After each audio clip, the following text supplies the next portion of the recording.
ட்விஸ்ட்டுக்கு மேல ட்விஸ்ட்டுங்க இந்த படம். இந்த படத்தோட பேர் பெட். இந்த படத்தோட ஒன்லைன் ஸ்டோரி மட்டும் நான் சொல்றேன். இந்த படத்துல வர ஹீரோ வந்து பாத்துக்கிட்டீங்கன்னா, நான் ஹீரோன்னு சொல்லாம சைக்கோன்னு சொல்றேன். அப்படி சொன்னதான் கரெக்டா இருக்கும். இப்ப இந்த சைக்கோ பாத்துக்கிட்டீங்கன்னா வந்து ஒரு வெட்டினரியில வேலை செய்யறான். யாருமே இல்ல, ஒரு தனிமையான ஒரு ஆளு. இப்படியே போயிட்டு இருக்கும் போது ஒரு நாள் வந்து பஸ்ல பாத்தீங்கன்னா ஒரு பொண்ணை பாக்குறான். அந்த பொண்ணை வந்து அவனுக்கு தெரியும். அதனால அந்த பொண்ணு கிட்ட போய் பேசுறான். அந்த பொண்ணு கேக்குது, யார் நீ அப்படின்னு கேக்குது. ஏன்னா இந்த பொண்ணுக்கு இவனை தெரியல.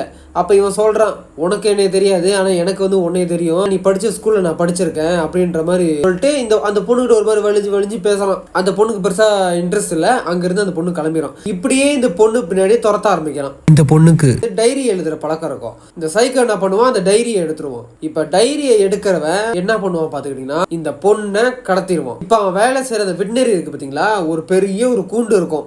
அந்த கூண்டுக்குள்ள அந்த பொண்ணை போட்டு அடைச்சு வச்சிருவான் இந்த சைக்கோ. இப்ப இந்த சைக்கோ கிட்ட இந்த பொண்ணு மாட்டிக்கிச்சு. அதாங்க கிடையாது, அந்த பொண்ணு கிட்ட தான் இந்த சைக்கோ மாட்டிக்கிட்டான். என்னடா சொல்ற, அந்த பொண்ணை கொண்டு வந்து கூண்டுக்குள்ள அடைச்சு வச்சுட்டா அந்த பொண்ணு தான்டா மாட்டிக்கிச்சு இப்ப அப்படின்னு நீங்க கேட்கலாம்.